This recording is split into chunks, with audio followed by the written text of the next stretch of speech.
Hello everyone, स्वागत है आपका बैठक के एक और इम्पॉर्टेंट वीडियो में। इस वीडियो में हम जानेंगे वार मेथड के बारे में। क्या है ये, कैसे यूज़ करते हैं इसे, इसके फ़ायदे क्या हैं, तो चलिए जानते हैं। जो लड़ सका है वो ही तो महान है। VAR method is an acronym for value added research method. Value added research method का मतलब क्या होता है, कोई भी टॉपिक है उस पर एक्स्ट्रा जो वैल्यू एडिशन है वो हम करें। ठीक है, तो ये वैल्यू एडिशन हम करते कहाँ हैं? ये वैल्यू एडिशन हम करते हैं प्रीवियस ईयर क्वेश्चंस के टॉपिक में। उस टॉपिक से रिलेटेड जो ऑप्शंस दिए होते हैं या जो कोई कीवर्ड्स दिए होते हैं, उन चीज़ों पर हम वैल्यू एडेड रिसर्च करते हैं। कैसे करते हैं, चलिए देखते हैं। हमें करना क्या होता है, जस्ट हमें जो प्रीवियस ईयर क्वेश्चंस के टॉपिक होते हैं या जो ऑप्शंस होते हैं या क्वेश्चंस में जो कीवर्ड्स होते हैं उनको पिक करना है, गूगल पे जाना है, उसको लिखना है, साथ में लिखना है विकिपीडिया, और उसको लिखने के बाद क्या करना है, हमें सर्च करना है। ठीक है, सर्च करने के बाद जो भी वहाँ इन्फॉर्मेशंस आएंगे, उन इन्फॉर्मेशंस में जो भी एग्ज़ाम से रेलेवेंट फैक्ट्स होंगे। अब पता कैसे होगा कि वो एग्ज़ाम से रेलेवेंट है या नहीं है? तो फिर वहाँ आपका हेल्प प्रीवियस ईयर क्वेश्चन ही करेगा। ये थ्रू आउट द प्रिपरेशन जब आप प्रीवियस ईयर क्वेश्चंस बार बार देखेंगे तो आपको समझ में आएगा क्या आपके लिए रेलेवेंट है और क्या आपके लिए रेलेवेंट नहीं है। तो जब आपको रेलेवेंस समझ में आने लगे तो उससे रिलेटेड पॉइंट्स को आप एक अलग नोट में नोट करेंगे। ठीक है, और फिर उसी को रिवाइज करेंगे। तो ये तो हो गया थियोरी। अब बिना इसके प्रैक्टिकल किए इसका कोई रेलेवेंस नहीं समझ में आता है, तो इस थियोरी का हम अब प्रैक्टिकल भी करके देखेंगे। तो चलिए अब इस वार मेथड को हम अप्लाई करते हैं। तो इस वार मेथड को अप्लाई करने से पहले हमें कुछ क्वेश्चंस देखने होंगे। तो इस क्वेश्चन को देखते हैं। ये क्वेश्चन 1996 का है। ठीक है, which of the following temples figured in the news regarding the institution of devadasi. तो इस क्वेश्चन का आंसर मैं आपको लास्ट में दूंगा, तब तक आप कमेंट में बताएं कि इसका आंसर क्या होगा।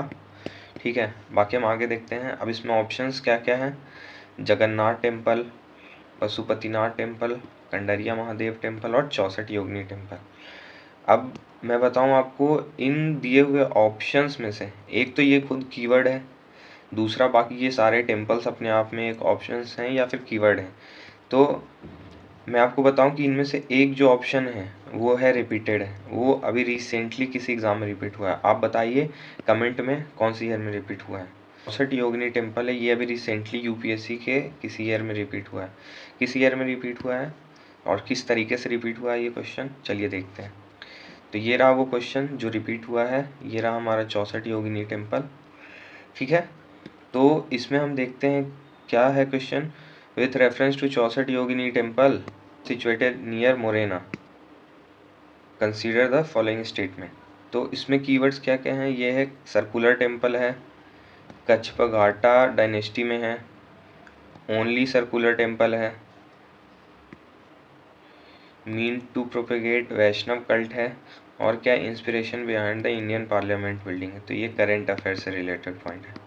ठीक है, तो अब इस क्वेश्चन को हम कैसे सॉल्व करेंगे। इस क्वेश्चन से रिलेटेड जो भी पॉइंट है वो पॉइंट हमें एग्जैक्टली पता नहीं है, लेकिन अगर हम प्रीवियस ईयर क्वेश्चंस को देखते, जो कि ये जो पिछला क्वेश्चन है, और यहाँ अगर हमने वार मेथड अप्लाई किया होता तो ये हमारे लिए करना थोड़ा आसान होता। ठीक है, वैसे तो इस क्वेश्चंस को लोगों ने एलिमिनेशन मेथड से भी सॉल्व कर दिया है।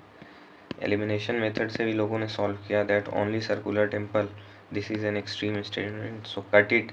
उसके बाद यहाँ भी 2 है, यहाँ भी 2 है, यहाँ भी 2 है, तो ये तीनों ऑप्शंस कट गए और ये ऑप्शन हो गया सही। बट वाट की अगर ये ऑप्शन दिया ही होता, नहीं ये ऑप्शन नहीं दिया होता, तब फिर इस क्वेश्चन को कैसे सॉल्व करते। तब इस क्वेश्चन को सॉल्व करने के लिए हमारे पास इन्फॉर्मेशन होना चाहिए था इस क्वेश्चन से रिलेटेड। तो कहाँ से हम ये लाते हैं इन्फॉर्मेशन, ये इन्फॉर्मेशन हम लाते हैं वार मेथड के हेल्प से, प्रीवियस ईयर क्वेश्चन के दिए हुए ऑप्शन से। तो चलिए अब इसको हम चेक करते हैं। ये आ गए हम अपने गूगल सर्च बार पे, यहाँ से पहले से सर्च है 64 योगिनी टेम्पल, तो हम इसे यहाँ क्लिक कर लेते हैं। अब 64 योगिनी टेम्पल का जो भी विकिपीडिया में इंफॉर्मेशन वहाँ चलते हैं, वहाँ देखते हैं इंफॉर्मेशन जो भी है। तो ये देखिए हमें यहाँ इन्फॉर्मेशन मिल रहा है कि इसको 7100 महादेव टेम्पल भी बोलते हैं, जो कि मोरेना में है। और क्या इन्फॉर्मेशन, ओपन मंडपा है यहाँ, सेक्रेड टू शिवा है, ठीक है। और आगे देखते हैं, ये देखिए ये उसका पूरा फिगर है, कैसे ये सर्कुलर में है। यहाँ ये लिखा भी है सर्कुलर इन प्लान। इससे रिलेटेड यहाँ दे आर हाइपेथरल है। और इन्फॉर्मेशन से यहाँ नीचे ये देखिए हिस्ट्री में यहाँ कच्छ पे घाटा किंग देवपाला ने इसे बिल्ड कराया था, ठीक है। It is said that temple was venue for providing education in astrology and mathematics, ठीक है, ट्रांजिट ऑफ द सन। तो ऐसे सारे इन्फॉर्मेशंस को हमें नोट डाउन कर लेने हैं और उसके बाद फिर अपने नोट्स में ऐड कर लेना है। तो अब चलिए वापस चलते हैं अपने क्वेश्चंस पे और देखते हैं ये जो वैल्यू एडिशन हमने अभी यहाँ से किया वो हमें क्वेश्चन सॉल्व करने में हेल्प करता है या नहीं करता। चलिए वापस से हम आ गए हैं अपने क्वेश्चन पे और हमने अपने इस क्वेश्चन के इस ऑप्शन का वैल्यू एडिशन रिसर्च किया था, ठीक है। और ये ऑप्शन हमें क्वेश्चन के रूप में रिपीट मिला 2021 में। ये क्वेश्चन 2021 का है। तो अब हम चेक करते हैं कि जो भी हमने वैल्यू एडिशन किया है उससे हम क्वेश्चन सॉल्व कर पा रहे हैं या नहीं। तो इस क्वेश्चन में है it is a circular temple. Yes, हमने वैल्यू एडिशन में ये पॉइंट हमें मिला था, वो सर्कुलर टेम्पल है। Build during the region of Kachchhapaghata dynasty. Yes, हमें ये इन्फॉर्मेशन भी मिला था। तो अकॉर्डिंग टू दैट इन्फॉर्मेशन ये ऑप्शन तो सही है। It is the only circular temple. तो ये एक एक्सट्रीम पॉइंट है, हम इसे ऐसे भी कट कर सकते हैं। It was mean to promote the Vaishnav cult. हमें इससे पता है ये वैष्णव कल्ट के लिए नहीं था, ये शिवा कल्ट के लिए था। हमें इसका भी इंफॉर्मेशन है, इसका मतलब ये ऑप्शन भी गलत है। फिर उसके बाद it has a design to give rise to a popular believe it was a inspiration behind the Indian parliament. तो ये करंट अफेयर्स से रिलेटेड है, हमें पता था करंट अफेयर्स में ये चल रही थी चीज़ें कि करंट जो नया पार्लियामेंट बनने वाला है वो सर्कुलर इन शेप बनने वाला है। इतना इन्फॉर्मेशन तो हम सबको था, तो उस अकॉर्डिंग हम लोग 4th को सही मान लेते हैं। अगर वैसे भी हमें नहीं पता है तो हम 2 ऑप्शन और 3 ऑप्शन को जब हम कट करते हैं तो हमारे पास सिर्फ एक ही ऑप्शन बचता है और वो बचता है सी, और इसके साथ हमारा आंसर आ गया। तो इस तरीके से हम अपने वैल्यू एडिशन रिसर्च मेथड को यूज़ करके पुराने प्रीवियस ईयर क्वेश्चंस या टॉपिक्स या कीवर्ड जो भी दिए हैं उस पर वैल्यू एडिशन कर सकते हैं, और वो वैल्यू एडिशन हमें आने वाले एग्ज़ाम में जो टफ क्वेश्चंस आते हैं उसमें करने में हेल्प करते हैं। मैं और भी ऐसे एग्जांपल आपको आगे दिखाने वाला हूँ। PYQ हेजेमनी जो सीरीज स्टार्ट हुई है उस सीरीज़ में आपको ऐसे रिलेटेड और भी आपको क्वेश्चंस मिलने वाले हैं देखने को, तो उसे ज़रूर देखें। तो चलिए फिर इस वीडियो को यहीं पे ख़त्म करते हैं। Thank you everyone. अगर आपको वीडियो पसंद आ रहा हो तो आप बैठक कम्युनिटी से जुड़ें और इसे स्ट्रॉन्ग बनाएं। तब तक के लिए लड़ते रहिए, पढ़ते रहिए, बढ़ते रहिए। मिलते हैं बैठक पे फिर।